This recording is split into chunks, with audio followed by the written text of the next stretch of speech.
दिया, और smart approach हमें क्या रखनी है वो मैंने सब आपको बता दिया। केवल स्मार्ट अप्रोच से ही आप एग्जाम क्रैक कर सकते हो, अदरवाइज आप नहीं कर सकते। ठीक है, तो ये 4 काम आपको करने हैं, ज्यादा कुछ नहीं है, सिर्फ 4 ही काम बताए। रीजनिंग बाय मोहित कटारिया। सो जैसे कि आज देख पा रहे हैं कि आज हम डिस्कस करेंगे कि how to crack railway group D, या रेलवे ग्रुप डी को कैसे क्रैक करना है, और इसी के साथ साथ कंप्लीट स्ट्रेटजी मैं आपको बताने वाला हूँ, और स्मार्ट अप्रोच के साथ। इससे पहले मैं आपको थोड़ा सा दिखा देता हूँ कि 2019 में हमें पता है कि यार ग्रुप डी की वैकेंसीज आई थी, और उस ग्रुप डी की वैकेंसी में मैंने खुद एग्जाम को क्रैक किया था। ये मेरा यहाँ पर देख सकते हो आप, ये मेरा नाम है यहाँ पर, और मेरा रोल नंबर भी आप देख सकते हैं ना। रोल नंबर और नाम एक बार देख लीजिए। मैंने एक्चुअल में डाला था अंबाला, यानी कि चंडीगढ़ से मैंने इसको क्वालिफाइड किया था, जो मैं पैट के लिए क्वालिफाइड भी था, है ना। यहाँ पर आप देख सकते हैं list of the short listed candidate और फिजिकल एफिशिएंसी टेस्ट, यानी पैट मैंने खुद दिया था और पैट मैंने क्रैक भी किया था। चलिए, साथ में पहले मैंने आपको प्रूफ दिखाया, आज हम स्टार्ट करेंगे फिर, है ना, कि भाई ग्रुप डी को कैसे क्रैक करना, क्या क्या हमें इसके लिए पढ़ना चाहिए, और कैसे कैसे करें गुरुजी हम, है ना। तो मैं बस आपको गाइड करने वाला हूँ। हालांकि देखो, क्वालिफाइड मैंने किया था और मैंने पैट भी क्वालिफाइड किया था, बट मेरा सिलेक्शन नहीं हो पाया किसी वजह से। ठीक है, तो उसमें डीवी में बाहर आ चुका था मैं ना, डॉक्यूमेंट वेरिफिकेशन में मेरी प्रॉब्लम रही है, तो इस वजह से मेरा सिलेक्शन नहीं हो पाया। बट कोई दिक्कत नहीं है, मैं पहले से ही एक टीचर हूँ और मैं पहले से ही पढ़ाता हूँ और बच्चों को गाइड करता हूँ। ठीक है, तो फिर मुझे ऐसे ही कोई लगा नहीं कि यार ग्रुप डी से बेटर जो मैं कर रहा हूँ वो मेरे लिए बड़ा अच्छा है। चलिए, तो ग्रुप डी का जो पैटर्न रहता है वो आप देख लीजिए एक बार, कि जर्नल साइंस देखो कितने नंबर की आती है। यहाँ पर हमारे पास 25 क्वेश्चन आते हैं, और हर एक क्वेश्चन के लिए 1 नंबर का होगा। मतलब हम कह सकते हैं कि यार 25 क्वेश्चन आएंगे जनरल साइंस के, और 25 नंबर का ये आ जाएगा, 25 नंबर का आएगा। ठीक है, चलिए मैथमेटिक्स के देखो 25 क्वेश्चन आएंगे, एक क्वेश्चन 1 नंबर का होगा, तो हमारे पास में कितना 25 नंबर ये आ जाएंगे। फिर मैं जनरल इंटेलिजेंस, मतलब शॉर्टली आप बात करो कि यार रीजनिंग की बात करते हैं, तो 30 क्वेश्चन देखो, सबसे ज्यादा जो उसमें वेटेज है ना वो रीजनिंग का है ना। और रीजनिंग एक ऐसा सब्जेक्ट है ना कि अगर आप नहीं भी पढ़ोगे ना तब भी इसमें स्कोर कर जाओगे। ठीक है मेरे दोस्त, तो ये बड़ा ही बेनिफिशियल रहेगा इन सब बच्चों के लिए जो ग्रुप डी की तैयारी करते हैं। ठीक है, चलिए, तो एक क्वेश्चन 1 नंबर का है, तो ये हम बन जाएगा हमारा 30 नंबर का ही हो गया, और 20 नंबर की आएगी जीएस, यानी कि करंट अफेयर और जीएस दोनों को मिलाकर। इसमें भी क्या होगा भाई, एक क्वेश्चन 1 नंबर का है, तो हमारे पास में कितना आ जाएगा दोस्त, 20 नंबर के हो जाएंगे। नेगेटिव मार्किंग की मैं आपको बता देता हूँ कि नेगेटिव मार्किंग कितना है। नेगेटिव मार्किंग जो रहती है वो रहती है 1/3। ठीक है, क्यों ना हो, हमेशा जो नेगेटिव मार्किंग रहेगी वो 1/3 रहेगी। मतलब ये है कि 3 गलत क्वेश्चन पर आपका एक सही क्वेश्चन कट हो जाएगा। ठीक है मेरे दोस्त, चलिए, तो मैं सबसे पहले बात करूंगा यहाँ पर कि हमने देखा यार 100 क्वेश्चन आते हैं रेलवे ग्रुप डी के अंदर, और उन 100 क्वेश्चनों के लिए कितनी मिनट मिलती है, 90 मिनट मिलती है। 120 मिनट यानी कि 2 घंटे उनको मिलेंगे, जो है ना, जो वीडी होंगे, वीडी का मतलब जो जो किसी ना किसी तरीके से आप कह सकते हो हैंडीकैप वगैरह आते हैं उसमें, है ना। VH होता है, ऐसे वीडियो होता है। ठीक है, जो विजुअल डिफिशियंसी होती है किसी किसी बंदे को, तो उन सबको कितना टाइमिंग मिलेगा, 120 मिनट मिलती है। ये थोड़ा सा याद रखना कि एक जो नॉर्मल पर्सन है उसके लिए 90 मिनट का पेपर होता है, और जो विजुअल डिफिशियंसी वाले होते हैं, या जिनको कोई ना कोई प्रॉब्लम होती है या फिर कोई हैंडीकैप है, उसके लिए 120 मिनट का पेपर होगा। और नंबर ऑफ क्वेश्चंस वही रहते हैं, 100 क्वेश्चन आपके लिए भी है और 100 क्वेश्चन उनके लिए भी है। ठीक है, चलिए, तो पहले मैं स्टार्ट करता हूँ यार जीएस के, या जीएस नहीं, पहले हम यहाँ आ जाते हैं। एक चीज़ और दिखा देता हूँ, आप मेरा रोल नंबर देख लीजिए, है ना। यहाँ पर मैंने हाईलाइट किया है, सर्च मार के दिखाया है, तो ये आप देखो यहाँ पर क्या है, गवर्नमेंट ऑफ इंडिया, है ना, railway requirement board of Chandigarh. तो जैसे मैंने बताया कि मैंने चंडीगढ़ जोन से भरा था, और हमारा जो फिजिकल है वो अम्बाला में हुआ था ना, अम्बाला हुआ था। अब काफ़ी अच्छे नंबर थे, बट किसी तरीके से शॉर्ट लिस्टेड नहीं हो पाए। मेरा दोस्त भी था, वो भी जो है शॉर्ट लिस्टेड नहीं हो पाया, क्योंकि उसकी रनिंग जो है कंप्लीट नहीं हुई थी, है ना। हालांकि मुझसे अच्छे रनिंग करता था, बट नहीं हो पाया। चलिए, तो ये रोल नंबर देख लो भाई, यहाँ पर मैंने सर्च करके भी दिखाया है, और ये यहाँ पर निकल के भी है। ये मैंने पूरा हाईलाइटेड किया है। ऐसा है कि आपको जो है,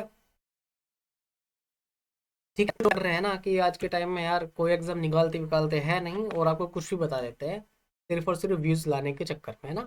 तो मेरा मोटिव केवल और केवल आपसे व्यूज या फिर आपसे सब्सक्राइबर लेना नहीं है। ठीक है, तो मेरा मोटिव कितना है कि भाई जो मैंने किया है ना, या जिस जो कमी मेरे अंदर रही है वो आप लोगों के अंदर ना हो, इसलिए मैं आपको गाइड करने वाला। ठीक है, तो सबसे पहले मैं बात करूंगा जनरल साइंस की, कि साइंस को कैसे कवर करें। देखो, सबसे जब मैं साइंस की बात करता हूँ तो सबसे ज़्यादा रेलवे के जितने भी एग्जाम होते हैं उन सब में सबसे ज़्यादा जो वेटेज रहता है वो फिजिक्स का रहता है। तो वेरी वेरी इंपॉर्टेंट, मतलब आपको पढ़ाई कैसे करना है मैं वो बता देता हूँ। सबसे पहले आपको जो मेन फोकस रहेगा किस पे रहेगा, फिजिक्स पे रहेगा। अगर आपके 25 क्वेश्चन साइंस के हैं तो उसमें से ये समझ के चलना कि 10 से 12 क्वेश्चन आपको फिजिक्स से मिलने वाले हैं। कितने क्वेश्चन दोस्त, 10 से 12, यानी कि लगभग 50% जो वेटेज रहेगा आपका वो फिजिक्स का रहेगा, चाहे आप प्रीवियस ईयर के क्वेश्चन पेपर में भी उठा के देख लेना। ठीक है, चलिए। सेकंड जो सबसे ज़्यादा वेटेज रहता है वो रहता है हमारा बायोलॉजी का। क्या रहता है, बायोलॉजी का रहता है। बायोलॉजी में कितना आएंगे भाई, 7 से 8 क्वेश्चन कहीं नहीं गए, 8 से 8 क्वेश्चन कहीं पे नहीं जाने वाले। 8 से ज़्यादा हो सकते हैं बट 8 से कम नहीं होंगे, ये लिख के ले लेना। बायोलॉजी, रेलवे के जो जितने भी, चाहे आप टेक्नीशियन उठा के देख लेना, अभी जो टेक्नीशियन ग्रेड 3 का एग्जाम हुआ था उसमें सबसे ज़्यादा क्या आती है, फिजिक्स। फिजिक्स के बाद क्या आई, बायोलॉजी। उसके बाद केमिस्ट्री देख लेना, 2 या 4 क्वेश्चन आपको मिलेंगे, इससे ज़्यादा केमिस्ट्री नहीं पूछते। ठीक है, तो मेन आपका क्या रहेगा दोस्त, फिजिक्स रहेगा। सेकंड नंबर पे आपका क्या रहेगा मेरे भाई, बायोलॉजी रहेगा। ठीक है, चलो। और नेक्स्ट जो रहेगा हमारा, मतलब अब जितने क्वेश्चन बचेंगे वो आपके केमिस्ट्री से बनेंगे। अब मैं इनको जोड़ देता हूँ, देखो अगर यहाँ देखता हूँ 10 और 17 है ना, 10 और 7 कितना, 17, तो बचे कितने क्वेश्चन मेरे दोस्त, 6 और 3 9 क्वेश्चन बच रहे हैं। तो 9 तो नहीं आएंगे, बट हाँ केमिस्ट्री का ही है कि 7 से 8 क्वेश्चन आपको केमिस्ट्री भी देखने को मिल जाएंगे, है ना। आप देख सकते हैं 12 और 8 कितना हो जाएगा दोस्त, 12 और 8 कह सकते हो 20 और 8 28, हालांकि 25 क्वेश्चन आता है तो उससे कम कम आते हैं, बट इससे ज़्यादा नहीं आएंगे ना। मैं एक काम करता हूँ, इसको हटा देता हूँ, क्योंकि हमारे पास ना इससे कम का आएगा मेरे दोस्त, कम नहीं हो सकता, ये थोड़ा सा याद रखना। ठीक है, तो आपने देखा कि भाई वेटेज क्या क्या है, तो मैं इसके अकॉर्डिंग कर देता हूँ कि भाई 12 क्वेश्चन यहाँ से आ रहे हैं, 8 क्वेश्चन यहाँ से आ रहे हैं, टोटल 20 हो गए। तो टोटल मेरे पास बचे 5 या 5 से 6 मान लीजिए आप, कोई दिक्कत नहीं है, केमिस्ट्री के आराम से आपको मिल जाएगी। तो फर्स्ट प्रायोरिटी आप किसको दोगे, फिजिक्स को। सेकंड प्रायोरिटी किसको देनी है, बायोलॉजी को। थर्ड प्रायोरिटी किसको देनी है आपको, केमिस्ट्री। के लिए आप कवर कैसे करोगे, तो ध्यान रखना जनरल साइंस का अगर हम वेटेज की बात करें तो भाई अपने आप में काफ़ी ज़्यादा है, 25 नंबर का, मतलब साइंस आपको पूरी डिटेल में पढ़नी पड़ेगी। ठीक है, इसमें पढ़नी पड़ेगी साइंस, आपको डिटेल में पढ़नी पड़ेगी मेरे भाई। और डिटेल में पढ़ने के लिए एक काम कर सकते हो, या तो मैं आपको नोट्स वगैरह प्रोवाइड करा दूंगा, है ना, आप कमेंट सेक्शन में मुझे बताइए, या तो मैं आपको कमेंट सेक्शन, है ना, प्रोवाइड करा दूंगा, या फिर मैं क्लासेस ले लूँगा आपकी फिजिक्स की। देखो मेरे पास नोट्स रखा है, और उस क्या है कि उस नोट्स में कुछ चैप्टर है और उनसे बाहर आपका एग्जाम नहीं जाएगा, क्योंकि मैं खुद प्रिपेयर कर चुका हूँ तो मुझे पता है। और इस बार मैंने टेक्नीशियन, है ना, टेक्नीशियन ग्रेड 3 का भी देख लेना, उसमें भी शॉर्टलिस्टेड कहीं ना कहीं हूँ मैं, है ना। अभी आपको खुलासा नहीं करूँगा, बट जब रिजल्ट आएगा तो मैं आपको दिखा दूंगा, जब कट ऑफ आ जाएगी। ठीक है मेरे दोस्त। नेक्स्ट क्या है कि आप मुझे बता देना, अगर भाई साइंस की क्लासेस चाहिए होगी तो मैं ही साइंस के लेक्चर आपको डाल दूंगा, फिजिक्स बायोलॉजी और केमिस्ट्री के। ज़्यादा केमिस्ट्री का सिर्फ 12 या 13 पेजेस का है, वही हमें पढ़ना है और वहीं से हमारा एग्जाम निकल जाएगा। बट बायोलॉजी और फिजिक्स को आपको डिटेल में करना होगा। तो सबसे पहले मेन मोटिव यही है कि यार आपको सिलेबस कंप्लीट करना है, कैसे भी करो, आप कहीं से भी कर सकते हो, जहाँ से आपकी मर्जी हो वहाँ से कर सकते हो। नेक्स्ट यार मैंने प्रैक्टिस कहाँ से करी, तो मैं आपको प्रैक्टिस के लिए बेस्ट बुक बता रहा हूँ। खान सर की जो बुक है ना, 2019 में जब आया था, तो खान सर अभी नए नए आए थे उस टाइम पे, और नया नया जो खान सर है फेमस हुए थे उस टाइम पे, क्योंकि आपको पता है कि कोरोना एंटर कर चुका था, तो सब बंदा कौन था, ऑनलाइन था। तो मैंने ना ऑनलाइन ये परचेज की थी, खान सर की बुक परचेज करी थी। अब यार ये खान सर की बुक बहुत अच्छी बुक है, लेकिन केवल ग्रुप डी के लिए मैं आपकी बात कर रहा हूँ। एक बात और ध्यान रखना कि इस बुक के अंदर एक्सप्लेनेशन नहीं है, केवल और केवल मल्टीपल चॉइस क्वेश्चन है। और उनको क्या है, जैसे फिजिक्स का है तो बहुत सारे क्वेश्चंस फिजिक्स के ऊपर दिए गए, जैसे एक चैप्टर के 200-300 क्वेश्चन है, तो आप वहां से लगा सकते हैं, बहुत बढ़िया प्रैक्टिस आपकी हो जाएगी। ठीक है, तो आप यहाँ से आंसर की बुक लो, आप साइंस के लिए, वहां से प्रैक्टिस करो। देन आपको क्या करना है, मॉक टेस्ट देना है। लेकिन ध्यान रखना है मॉक टेस्ट मैंने चारों सब्जेक्ट में कॉमन रखा है, क्यों रखा है, क्योंकि आप चैप्टर वाइज मॉक टेस्ट मत लगाना, आपको जो मॉक टेस्ट लगाना है वो केवल और केवल फुल मॉक टेस्ट लगाना है।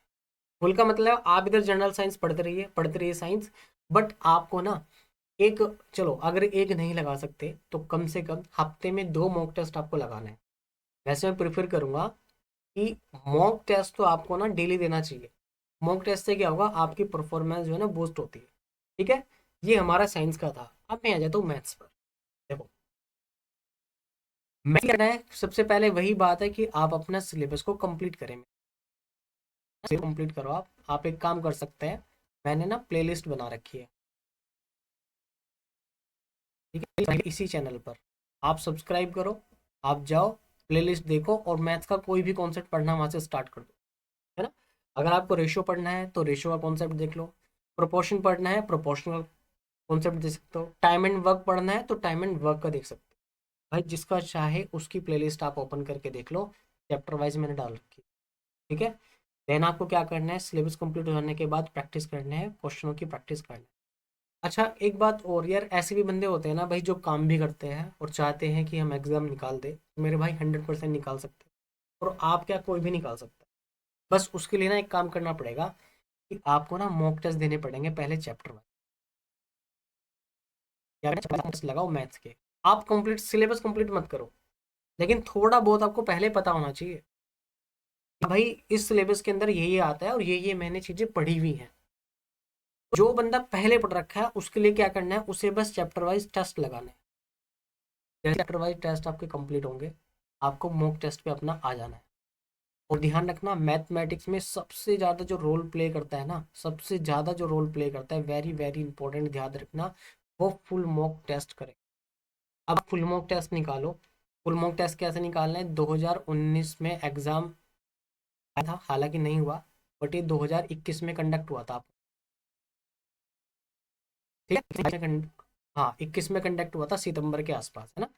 तो सितंबर 2021 में ये कंडक्ट हुआ था। अब वहां से क्या करना है, 2021 के जो प्रीवियस ईयर के क्वेश्चन है ना, बस क्वेश्चन में आपको केवल और केवल आप प्रीवियस ईयर के ना मॉक टेस्ट लगा लो। जैसे ही आप प्रीवियस ईयर के मॉक टेस्ट लगाओगे, आपका मैथ्स हो जाएगा कंप्लीट। मतलब जिस जिस टाइप के क्वेश्चन पूछे जाते हैं ना, वो सारे टाइप आपके कवर हो जाएंगे। तो मैथ्स के लिए और कुछ नहीं करना, केवल क्या करना है, अगर हो सकता है टाइम हो तो, हो सकता है आपके पास टाइम है तो सिलेबस कंप्लीट करो, नहीं है तो चैप्टर वाइज लगाओ। पहले आप प्रीवियस ईयर के लगाना, लेकिन है ना, प्रीवियस ईयर के मैं प्रिफर कर रहा हूँ। और अगर इतना भी नहीं है तो भाई केवल आप ना मॉक टेस्ट लगा लो, और उस मॉक टेस्ट का एनालिसिस करो। एनालिसिस तब तक करो जब तक कि वो क्वेश्चन तुम्हारे पे नहीं ना आ जाए, है ना। इससे बेटर और कोई तरीका नहीं है को करेक्ट करने। और ये ग्रुप डी के लिए नहीं है, ये किसी भी एग्जाम को करेक्ट करने का तरीका है जो मैं आपको बता रहा हूँ। नेक्स्ट चलते हैं आपका रीजनिंग। चैप्टर हो गया ना, या चैप्टर ही कह रहा हूँ मैं तो आपको, हालांकि एक टॉपिक ही है पूरा, है ना, पूरा अपने आप में सब्जेक्ट है। तो रीजनिंग एक ऐसा सब्जेक्ट हो गया कि जिसको यार बच्चा भी कर सकता है आज के टाइम में, बच्चा भी कर सकता है बैंकिंग की रीजनिंग को छोड़ के। ठीक है, हालांकि रीजनिंग जिसको समझ नहीं आती वो मेरे चैनल पे जाओ, है ना। इस चैनल को क्या करना है आपको भाई, सब्सक्राइब करना है ना, सब्सक्राइब करो। और सब्सक्राइब जैसे ही आप करोगे तो आपको ना प्लेलिस्ट मिल जाएगी रीजनिंग की, तो यहाँ से क्या होगा, जो रीजनिंग है वो मैंने खुद कवर करा रहा हूँ, मैं कवर करा रहा हूँ, है ना।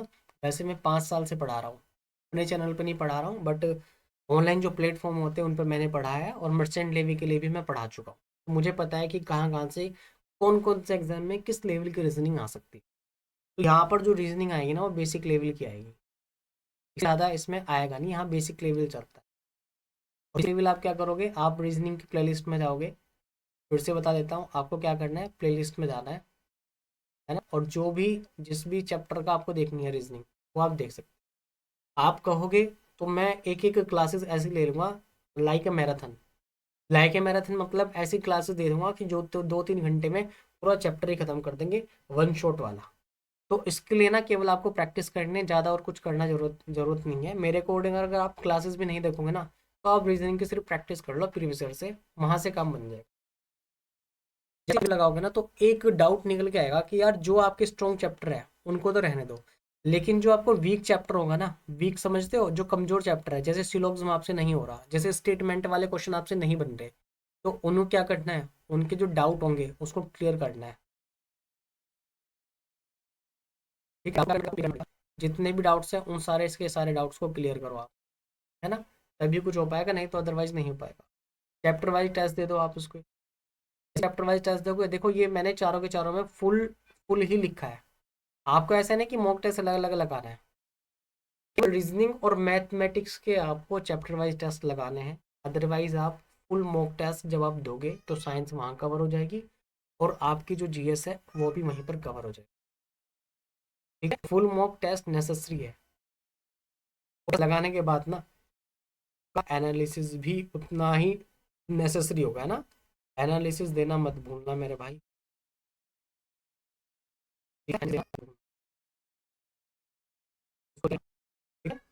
चलो, बाकी कितना कितने चैप्टर में से और कितना कितना क्वेश्चन आते हैं वो सारे के सारे मैं एक वीडियो और बना दूंगा, उसमें मैं आपको बड़े अच्छे से कवर करा दूंगा। अब मैं थोड़ा सा करंट अफेयर की बात कर लेते हैं। देखिए भाई, जितने बंदे हैं, देखो आप क्या है ना, साइंस तो आप मुझे पता है कि पढ़ के जाओगे तो साइंस आपका कवर हो जाएगा। साइंस की प्रॉब्लम नहीं है किसी भी बच्चे को, जो जिसने देखो अभी क्या है, टेक्नीशियन का एग्जाम हो गया है, उसने टेक्नीशियन का एग्जाम दिया वो साइंस कवर कर चुका है, वो बंदा मैथ्स भी कवर कर चुका है, और वो बंदा जो क्या है कि ये भी कवर कर चुका है। तो मेन बात हमारी अटकती है, जो मेन है ग्रुप डी के लिए, अब तो टेक्नीशियन हो चुका है ना। टेक्नीशियन ग्रेड थर्ड की जिसने तैयारी करी है ना, ठीक है, वो ऑलरेडी इन 3 सब्जेक्ट को कवर कर चुका है। कौन कौन से कवर भाई, 3 सब्जेक्ट उसके कवर हो चुके हैं, मैथ्स, रीजनिंग और साइंस। उसको केवल और केवल जो मेहनत करनी है ना, वो केवल मेहनत करनी है जीके में। तो 3 सब्जेक्ट ऑलरेडी कवर है। अब देखो करंट अफेयर में बताता हूँ कि करंट अफेयर का लोचा क्या है कि भाई, करंट अफेयर अगर आपको है ना, ये हमारे लिए मेन है। सबसे ज़्यादा एग्जाम में करंट पूछी जा रही है। अब करंट कितने महीने के आपको पढ़ना है, ज़्यादा से ज़्यादा कुछ नहीं है, 6 महीने की करंट पढ़ो। अगर आएगा तो यहाँ से आ जाएगा, अदरवाइज आपको पता है कि 1 साल पुरानी, 2 साल पुरानी पूछेगा, तो आप कितना ही पढ़ लेना, आपसे नहीं होगी। तो केवल 6 महीने का एग्जाम जब भी होगा, उससे 6 महीने की करंट अफेयर उठाना और उसको करके जाना बस। ज़्यादा चक्कर में मत पड़ना, क्योंकि आपको पता है कि यार करंट इतनी टफ आएगी ना, आपको हवा तक नहीं आएगी, हवा तक नहीं आती कि कहाँ से करंट आ रहा है। तो करंट के लिए सिर्फ और सिर्फ 6 महीने की प्रैक्टिस रखो आप अपनी, उससे ज़्यादा आप झंझट में मत पड़ो, है ना। बेकार है ज़्यादा करंट अफेयर करना, क्योंकि अगर 6 महीने से पुराने अगर पूछना होगा तो वो 1 साल का पूछ सकता है, वो 2 साल पुराना भी पूछ सकता है। ठीक है, तो इसलिए कह रहा हूँ इसके चक्कर में मत पड़ना इतना, केवल 6 महीने की आप कवर करके चले जाना। ठीक है, अब हर एक सब्जेक्ट में मैं सब्जेक्ट वाइज मतलब चैप्टर वाइज बना दूंगा कि कितने क्वेश्चन आते हैं, किस चैप्टर से आते हैं, ऐसे करंट अफेयर की बना दूंगा, स्टैटिस्टिक्स की बना दूंगा। ठीक है, चलो। अच्छा, सबसे ज्यादा हमने करंट अफेयर पे फोकस रहेगा, उसके बाद हमारा जो फोकस रहेगा वो रहेगा स्टैटिस्टिक्स पर। फिर आपको हिस्ट्री पढ़नी है, फिर आपकी पॉलिटी पढ़नी है, ज्योग्राफी और इकोनॉमिक्स। इकोनॉमिक्स को सबसे बाद में पढ़ना। ऐसे ज्योग्राफी को देखो, जो नीचे से ऊपर लिखा गया है इसका मतलब है कि पहले आपको करंट कवर करना है, दूसरा आपको स्टैटिक कवर करनी है, थर्ड आपको हिस्ट्री कवर करना है, हिस्ट्री फिर बाद में क्या करना है मेरे दोस्त, पॉलिटी कवर करनी है, पॉलिटी के बाद आपको जियोग्राफी कवर करनी है, और आफ्टर देन यानी कि सबसे बाद में हम इकोनॉमिक्स की बात। ये आपके एग्जाम का फुल पैटर्न था, कैसे कैसे क्वेश्चन आते हैं वो मैं आपको एक अलग से वीडियो बना दूंगा। जैसे मैथ की मैंने अलग बना दी, करंट अफेयर की अलग बना दी, रीजनिंग की अलग बना दी। उसमें क्या करूँगा, अलग अलग चैप्टर डाल देंगे, चैप्टर के अकॉर्डिंग हम क्या करेंगे, उसके ऊपर मैं मार्क्स डाल दूँगा कि इतने नंबर का यहाँ से इस क्वेश्चन से कवर होने वाला। चले, तो आई होप भाई आज की जो क्लास है ना, क्लास ही है, आपको समझ आया होगा कि यार ग्रुप डी को कैसे क्रैक करना है और क्या स्ट्रेटजी हो सकती है और स्मार्ट अप्रोच हमें क्या रखनी है, वो मैंने सब आपको बता दिया। केवल स्मार्ट अप्रोच से ही आप एग्जाम क्रैक कर सकते हो, अदरवाइज आप नहीं कर सकते। ठीक है, तो ये 4 काम आपको करने हैं, ज़्यादा कुछ नहीं, सिर्फ 4 ही काम बताए, यही जिनमें से एक कॉमन है, फुल मॉक टेस्ट, है ना।